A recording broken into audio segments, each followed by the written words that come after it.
Last week we looked at a theme from Luke chapters 1 through 7 and how it was God's plan and Jesus coming to bring in the outcast and to lift up the downcast. We looked at how Mary made the point.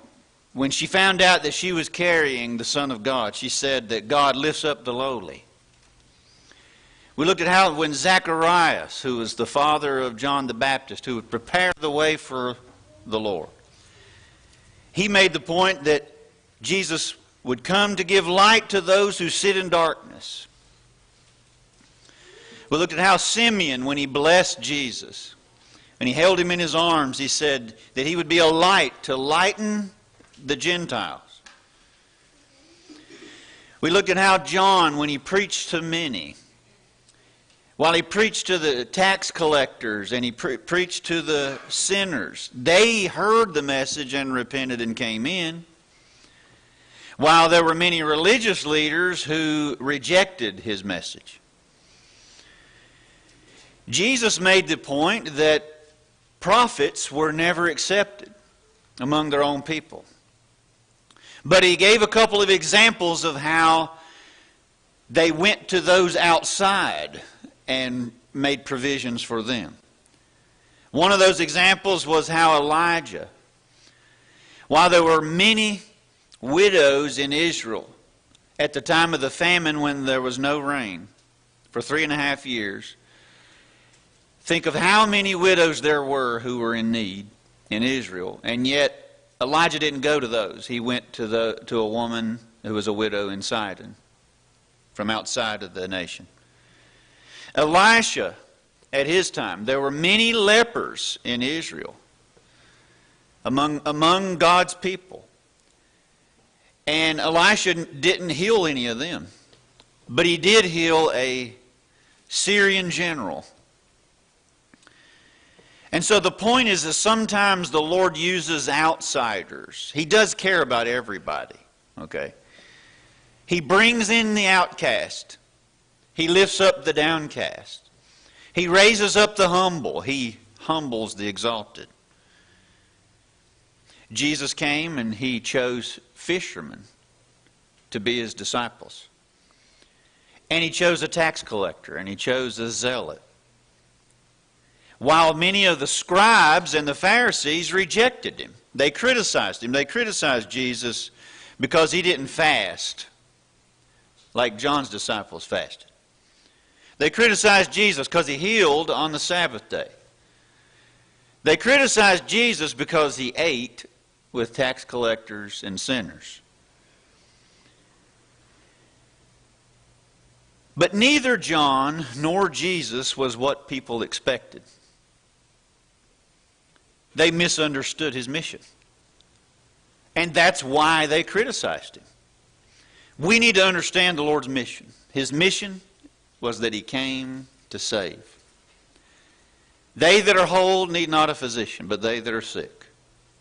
And we need to understand that. Now, whether I can appreciate that message or not might depend upon whether or not where I see myself in that picture.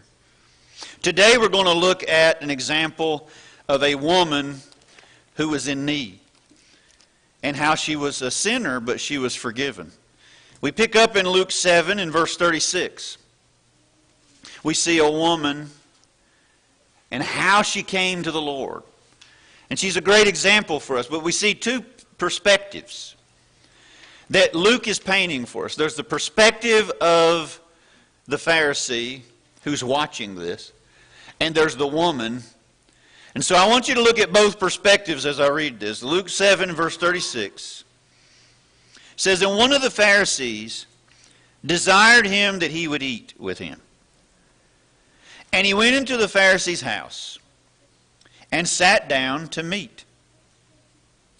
And behold, a woman in the city, which was a sinner, when she knew that Jesus sat at meat in the Pharisee's house, brought an alabaster box of ointment and stood at his feet behind him, weeping. and began to wash his feet with tears, and did wipe them with the hairs of her head, and kissed his feet, and anointed them with the ointment.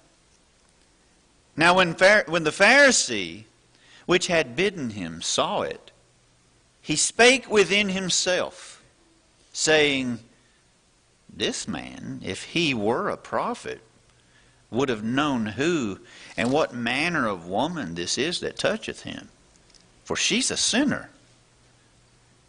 And Jesus answering said unto him, Simon, I've got something to say unto you. And he saith, Master, say on. And there was a certain creditor which had two debtors. The one owed 500 pence and the other 50. And when they had nothing to pay, he frankly forgave them both. Tell me therefore, which of them will love him most? Simon answered and said, I suppose that he to whom he forgave most. And he said unto him, Thou hast rightly judged. And he turned to the woman and said unto Simon, Seest thou this woman? I entered into thine house. Thou gavest me no water for my feet, but she hath washed my feet with tears, and wiped them with the hairs of her head. Thou gavest me no kiss, but this woman, since the time I came in, hath not ceased to kiss my feet. My head with oil thou didst not anoint, but this woman hath anointed my feet with ointment. Wherefore I say unto thee, her sins, which are many, are forgiven, for she loved much.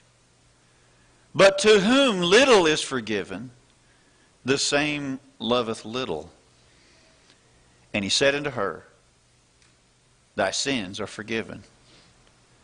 And they that sat at meat with him began to say within themselves, Who is this that forgiveth sins also? And he said unto the woman, Thy faith hath saved thee. Go in peace. So you see two perspectives here. First, we're given the perspective of the woman. By the way, it does say she was a sinner. That doesn't tell us what the sins were. Perhaps that's not pertinent. We could assume, we could wonder, we could say maybe it was this sin, maybe it was that sin. There's something about it that makes us possibly wonder if she was a prostitute, or wonder if there was some other thing that she was involved in. But whatever it was, she evidently had a reputation. And she was known for her sinfulness. It's interesting that Jesus came to the Pharisee's house. It is interesting that Jesus was being criticized because he was eating with tax collectors and sinners. But he goes to a Pharisee's house as well. So Jesus will eat with people. And he's spending time with people who are in need of forgiveness. Now, the question is, where do we see ourselves in that? Right. So am I like, and I have to ask myself this question. You ask yourself this question.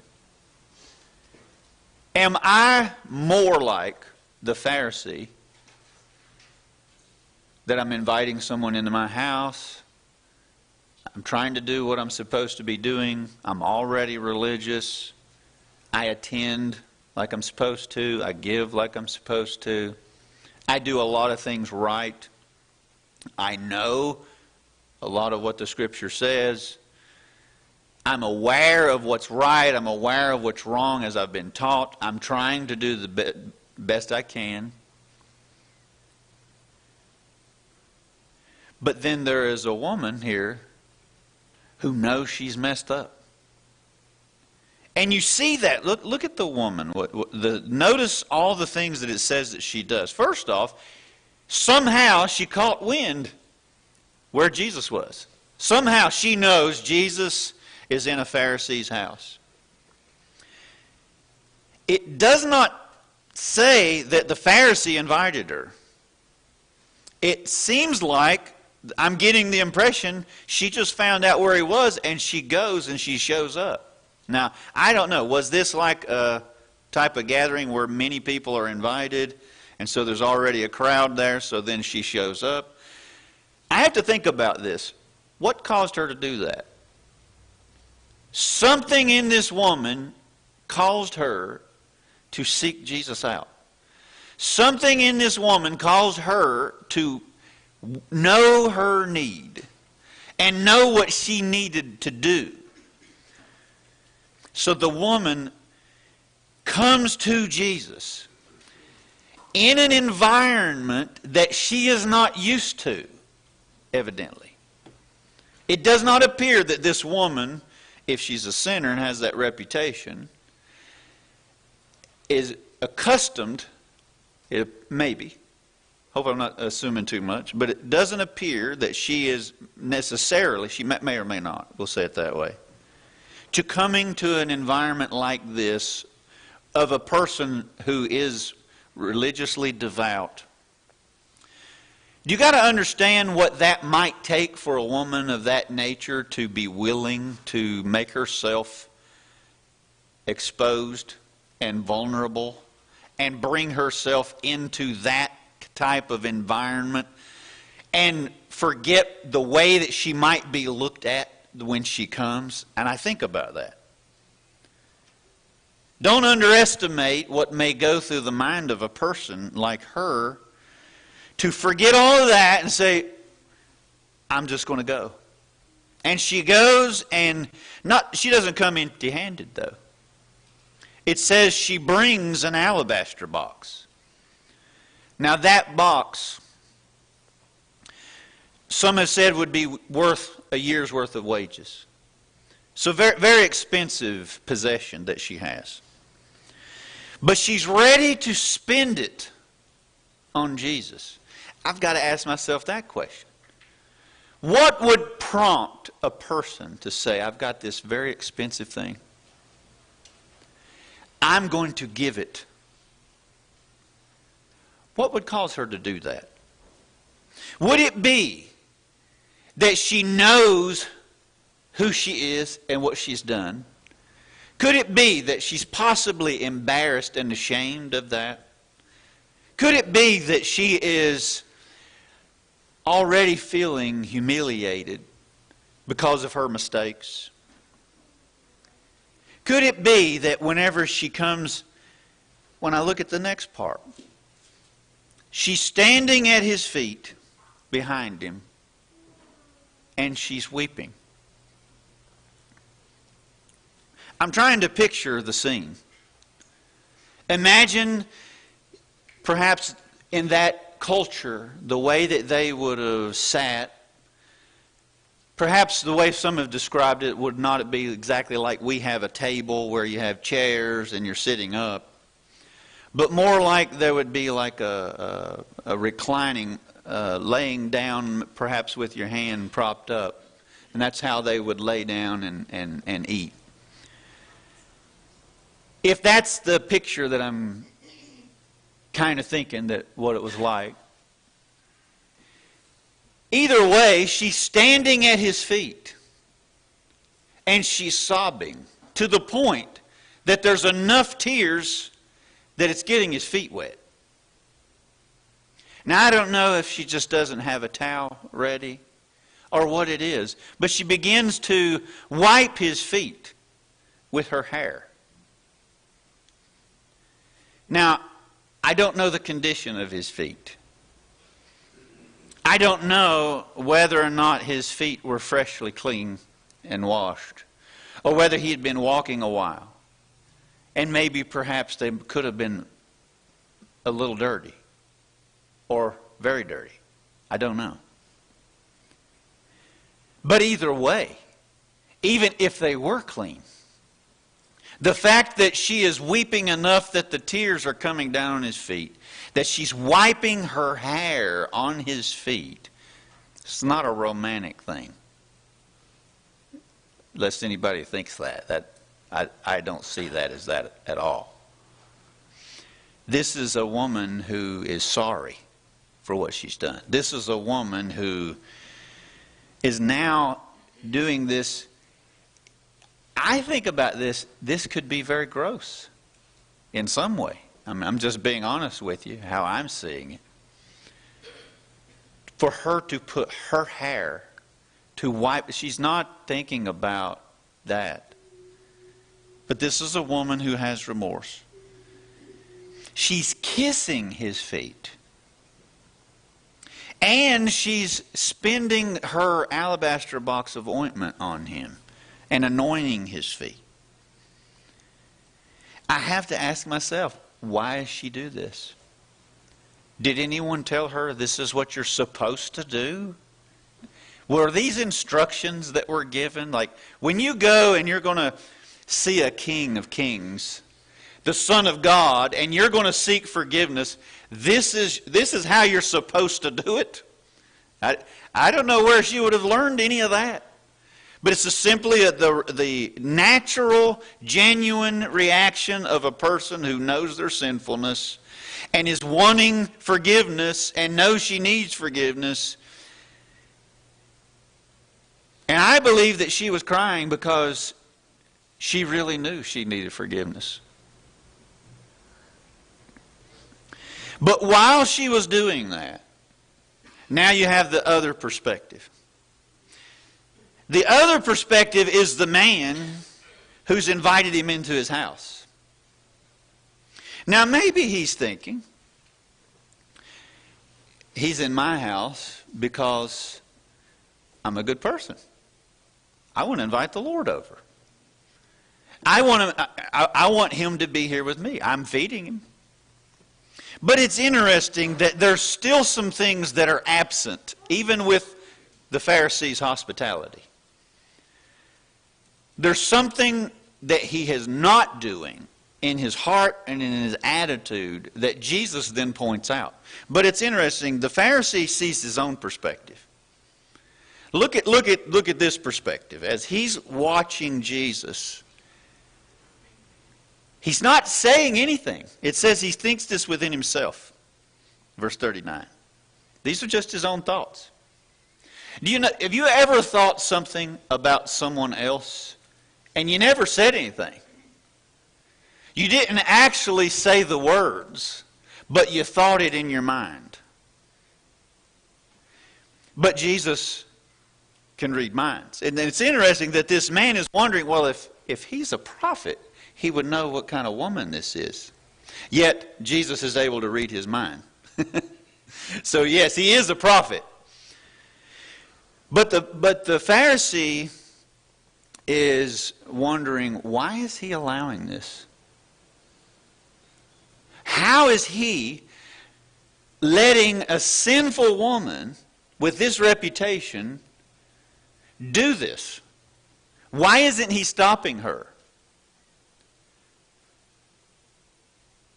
Now, could you imagine someone of a reputation might begin to think, I don't want to be associated with that.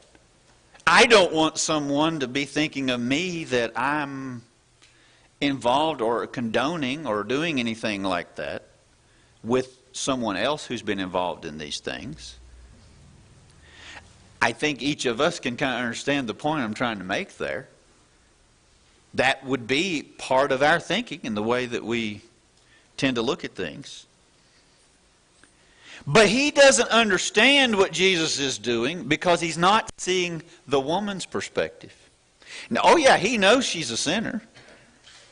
But he's not seeing what she's doing and what Jesus is doing in allowing her to do this. Because he's not seeing his own sinfulness. He sees himself as probably clean already. He sees himself as in not as in need as much as her. And so when he sees her, he's looking at her in a way kind of beneath him. He's not saying, you know what? I can learn something from her. Why don't I love the Lord like that? Why don't I see my sinfulness like that? Why don't I pour out my heart like that? Why don't I spend my possessions like that? He doesn't do that. Instead, what he's doing, he's criticizing her and the Lord in his own mind. You know how I said last week, and I'll probably say it again in the future if the Lord wills, that I do think that we're generally not good at putting ourselves in other shoes. We sometimes might think we are, but I don't think this Pharisee was putting himself in her shoes very well and seeing from her point of view what she was doing. And yet, as I continue this thinking, Jesus gives him an analogy. He gives him a third-party example. Sometimes we see it with third parties. There's something about us. This is like you remember the example when David sinned with Bathsheba, and the prophet, when he came to David to point out his sin, he didn't come directly to him and say, you know, why did you do this? Instead, what he did was he mentioned an example where this man had a little ewe lamb, and he was poor, and that's all he had was the lamb. And it was like a pet. It was like a child to him. But there was this rich man who wanted to feed his guests, who has plenty of money, but he takes and steals the man's only poor lamb and kills it and feeds it to his guests. David hears this story and he says, that guy's got to pay. And so then the prophet says, you're the guy. You did this. You took this man's wife. And then David could see it. You know, we're like that sometimes. It's like we see an example. We can actually be reading this story. It's very possible as we're reading this story, we say, you know what? I'm not like Simon. I'm not like I'm not a sinner like the woman. Or we might be saying, I am, on either one of those.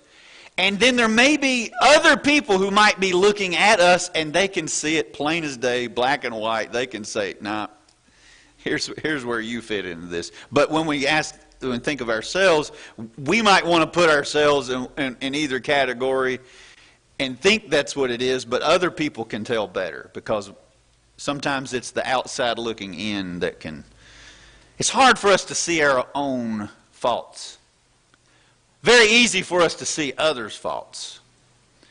And I think this story illustrates that. And this is part of, if we're really going to get the point of what Jesus is saying, we've got to learn to start reflecting on our own condition and self.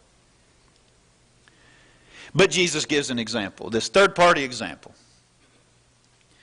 There was a certain creditor. This guy had two people who owed him money.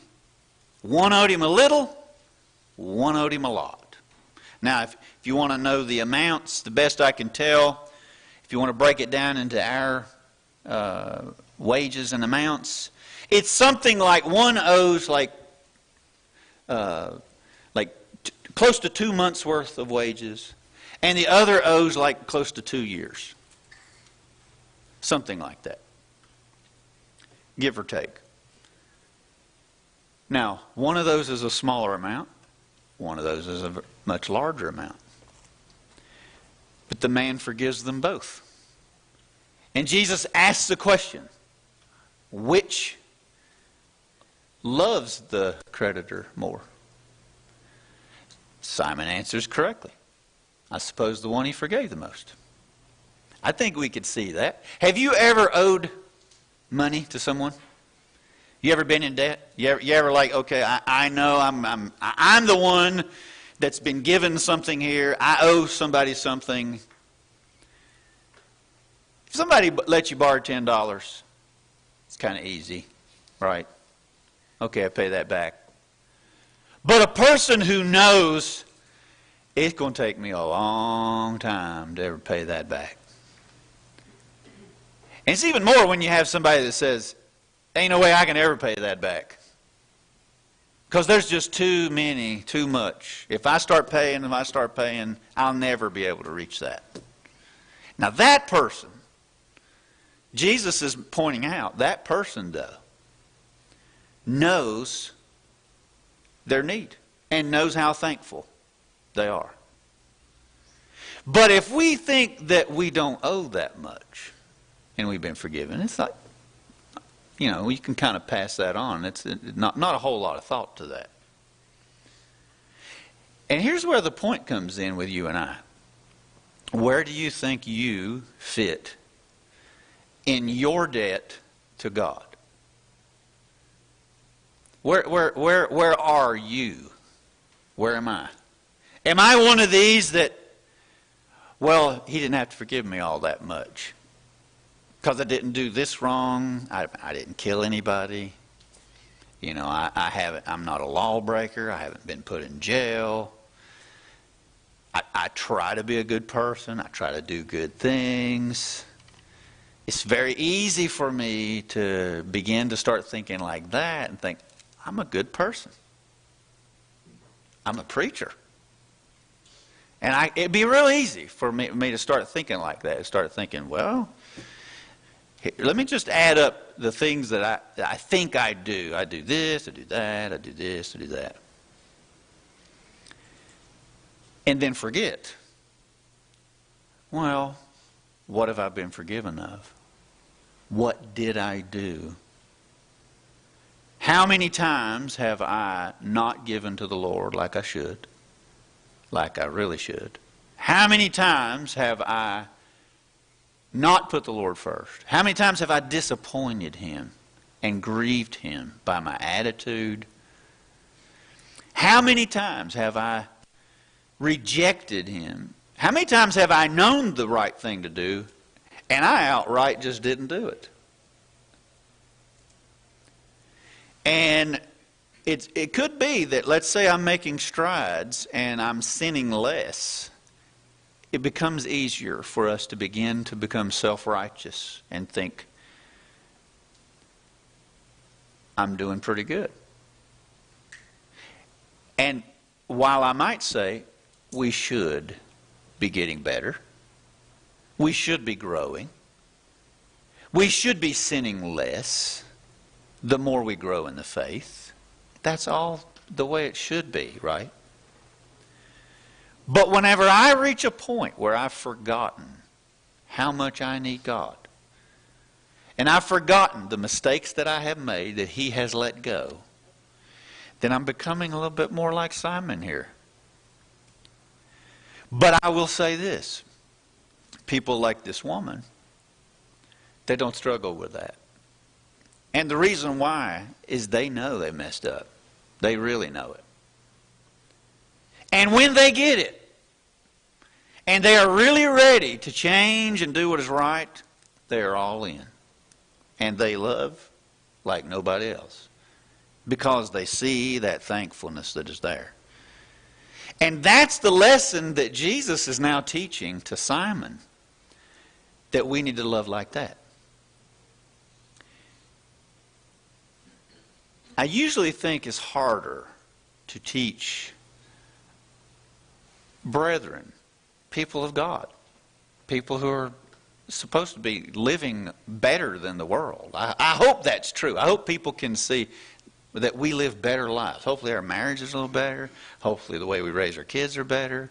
Hopefully the way we treat one another is better. That we're not just like same as everybody else. We need to be living above the world. We do need to be living pure lives. People should see a difference between us and others. But in the process of that, let us never look down condescending on those who are still there. and that are in need of the Lord, and let's reach out to them and try to be welcoming to them and recognize where we once were. But also recognize to someone who has, let's say they have broken the law. Let's say they have developed a reputation. Let's say we're thinking they're the ones who've really made some bad decisions, when in reality sin is a bad decision. All sin. We do need to see that, and we need to recognize that I am in need just as much as the woman. Even if I haven't committed the same sins as her, if I have sinned at all, I am in the same need as her. I got to see that. And I need to love like her. And I need to give her credit.